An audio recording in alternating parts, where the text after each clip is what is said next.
Hello everyone, I'm Valerie. This is my channel, Hugs and Stitches. If you've been here before, welcome back. If you haven't, so glad that you're here.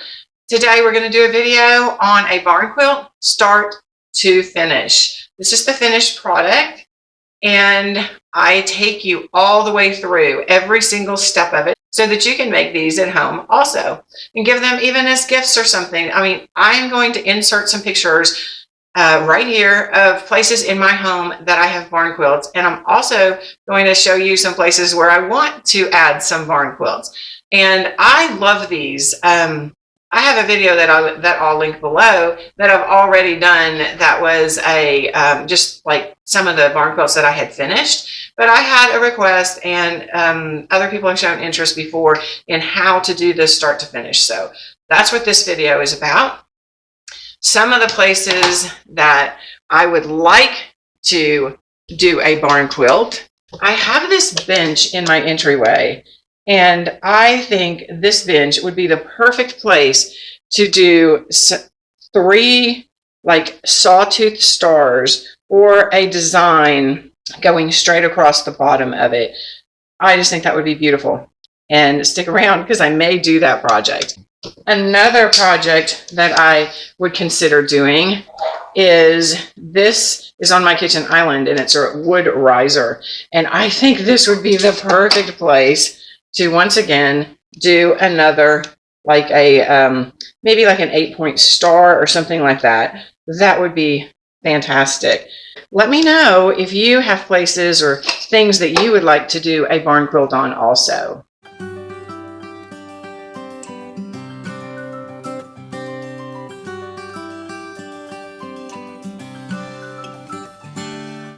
Okay, so this is step 1.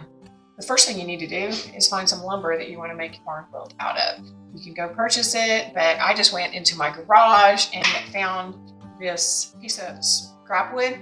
I did some calculations and found out how big of a barn quilt I could do out of it. So let's do that step together and I will show you. So when I measure this width of the board, it's a 2.5. And so if I put 3 of these together, there's going to be a little gap in between because you just don't want them to be flush against each other.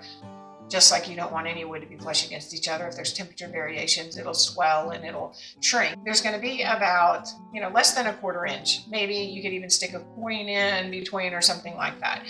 This is 2.5 inches. So if I put 3 of them together, I'm going to have 7.5 inches roughly with, there'll be a little teeny bit of a gap in between. Out of this 35-inch piece of board, I need to make sure that I can get 7 3/4 times 3.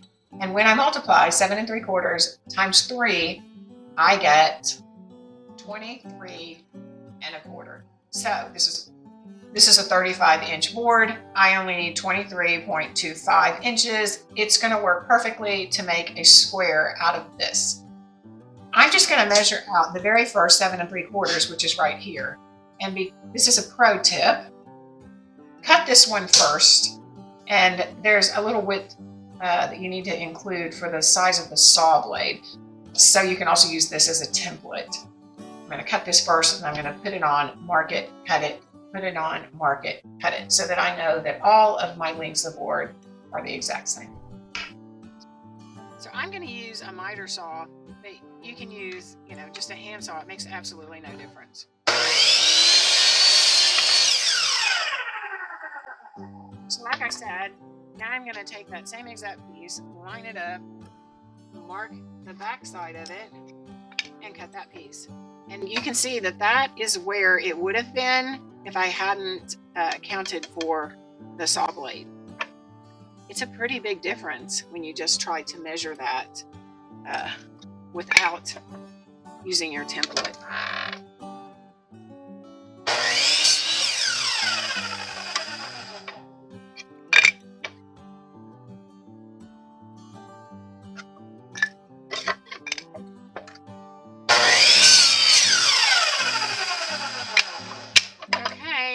Done.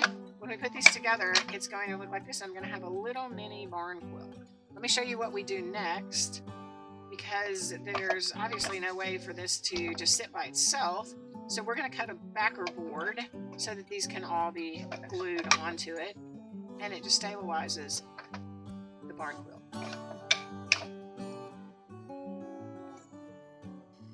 Okay, so that's my husband using a jigsaw cutting down that backer board.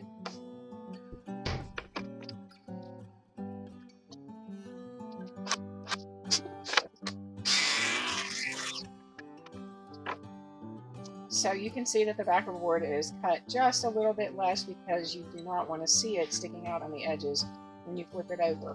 Okay, so we're using primed wood, but if you used raw wood, then you would want to pick which side you want to paint on. Typically, I would pick a side that didn't have as many knots on it, more of a smooth side, but some people like the rustic, so whichever one, just make sure that you pick the side that you want to show. We are putting the back up so that we can align it, and we have a quarter, and we are putting a quarter in between so that we can make sure that we have it exactly the width, the spacing that we want it to be. Okay, when we have that the way we want it, then we're going to take the glue using a Loctite all-purpose glue. We'll show that to you.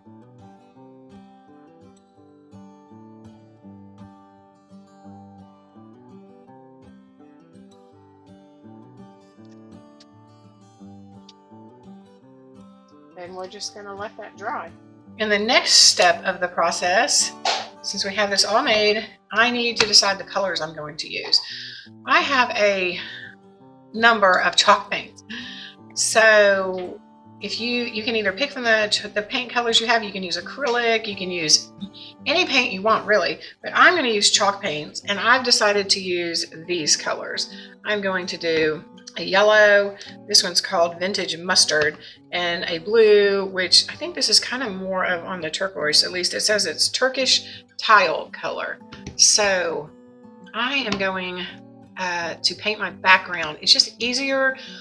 This is primed wood, but as you can see in here, it's got all kinds of nicks and stuff just from, it's very raw wood, and the sides aren't painted over here. I think in the end, I'm going to go ahead and put a trim around it, but it's just easier to pick a background color and paint it. And so I'm going to paint everything yellow, and then when I paint the blue over it, it will cover the yellow really well. So let me get started with that really quick. Just going to use a foam brush. My experience is these foam brushes work just great. You can use any paintbrush you want, but I can rinse them out and reuse these, and I usually use 1 or 2 per project, and you can just get a bag full of them they're so affordable. So I am just going to paint this really quick, and then when this is dry, I will put my design on. I have done it the other way around, where I've put my design on and then I've just started taping it off and painting it. But it's just more work to do it that way. So, because then you have to tape it off to put your background on too. And I don't want to have to tape it off more than I have to. So I am just going to stir this chalk paint up really quick and just get really messy with it, because this is just a rough coat of paint. And these are supposed to be rustic looking. So, you know, I guess you can be as prim and proper or pristine as you want to be, but I tend not to be. I'm going to sand them and distress them at a later date. That's my first coat. I will get the paint out of that crack, and I just keep my paintbrush in a little baggie. I have these little snack bags, and so they don't dry out. I just kind of pop it in here, and that way, for the 20-30 minutes that it takes to dry, they don't dry out. So I'll just set that over to the side. And I'm just going to take a toothpick and clean out this the paint that got dried in there. I don't like that. Set that toothpick in here too. And I'll see you back in a minute.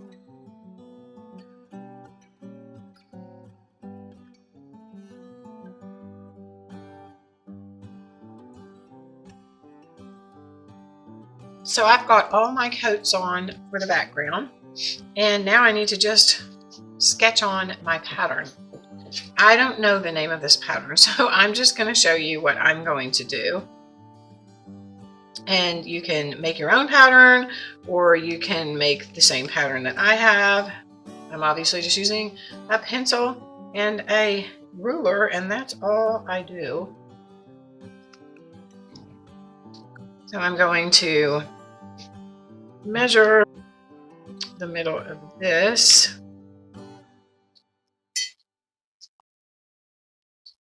You're not going to be able to tell exactly what I'm making.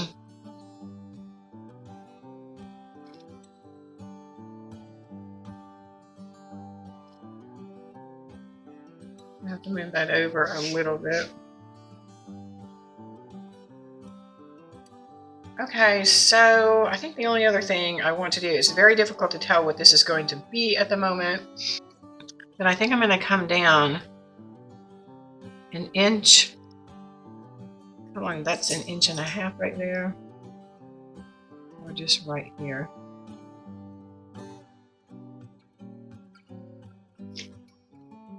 And anything that's not perfect, you can line up again when you do your taping. Okay, so I've got these squares on the corner, and I drew these lines down here from the corner to parallel with this middle line, and I'm going to do that on the other 3 corners, and then my design will be complete. Lucky for me, my ruler is just about width that I want it to be. So that leveled up. And you know what? You have an eraser. We're doing this in pencil. If it doesn't work out perfect because you're just a tad off, then just fix it. Or paint over it and fix it. That's the great thing about paint, right? So let me do this side.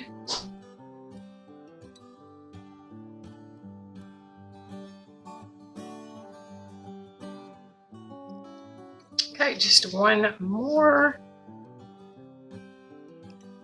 Okay, so I've got my design on here. You can tell that I have kind of like a star design, and I'm going to alternate colors. Like this will be blue, this will be yellow, this will be blue, this will be yellow, this will be blue, this will be yellow. So I typically mark out what it is that I would want to paint. So I would be like blue. I don't want to paint on the yellow ones. Blue. This big one is blue, blue. So since that's the dark color, I could mark that. And now I won't get confused when I start to tape it off. It just takes, I don't know how other people do it, but it just takes me a moment because I can't tape off everything. I can only tape off some of this. And so I'm just going to tape off like big sections of the blue. Like I'm going to tape this section off first. And I reuse my tape because I'm frugal with all my supplies. And, you know, if I'm going to keep spending money on stuff, then, you know, it doesn't make it as big of a value. So I don't want to waste my tape. So I will just tape off like that section of blue. I can tape off this section of blue without it interfering. I can tape off these sections over here. I can't do that one easy, so I'm going to pick this bigger one right here. So I just tape off as many as I can, and then I let it dry. I usually put 2 coats on, and then I move and I do another section. Ooh, that is such a pretty blue. Do you see that? I got another foam brush. Stir this beautiful blue up. And then I'm just going to be careful not to go over the area that I've got taped off. I usually put 2 coats, like I said. I don't know if you used acrylic or anything, how many coats you would need. I mean, I just always use chalk paint. It dries really fast and it gives a really good coat. I'm just going to not talk during the next process. Looks like a hot mess right now, but it'll straighten itself out. And so I'll just wait for this to dry, and then I'll just give it a second coat, and then I'll move on to another section.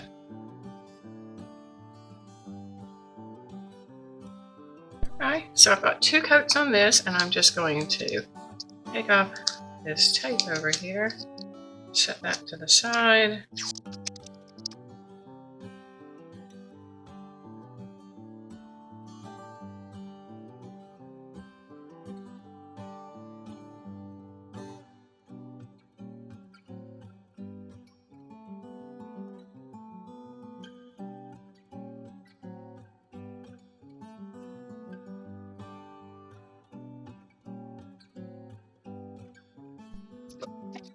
But now that we finished everything, I'm just going to take a hand sander and knock off a little bit of this, distress it a little bit. This is my dog. So what do you think about that, Chay? Okay, to do the trim, I just purchased this piece of trim at Lowe's. You can purchase any trim you want, or you don't even have to put trim on it. But this one has beveled edges right here, so I like it, and it's very thin, which I like too. So I have solicited my husband's help again. He's got the chop saw out, and he's going to miter the edges. So we measured one side of the barn quilt, and he knows the measurement, so he's just going to chop saw them, and I'll show you in a minute.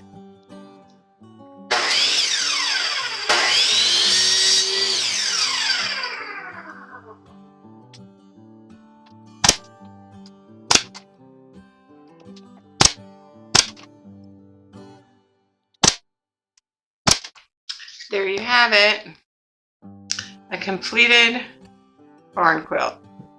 We're going to put a hanger on the back, and then we'll call this completed. So, I purchased these sawtooth picture hangers. It's a 50-pack off Amazon. I'll link them below, but they come with the backings and then the screws. And it might be easier to use a drill to start your holes. However, I didn't need to. It just takes a little bit of elbow grease to get them started if you don't use a drill. And then you just screw them in.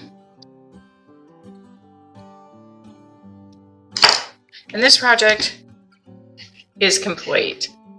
So you can do this with any pattern, any size.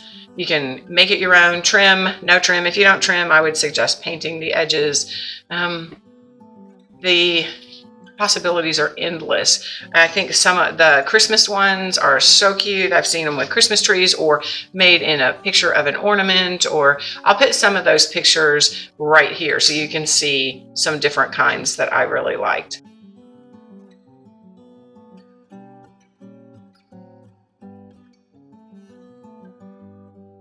Thank you for joining me. Please don't forget, if you enjoyed this, to like and subscribe, and God bless you.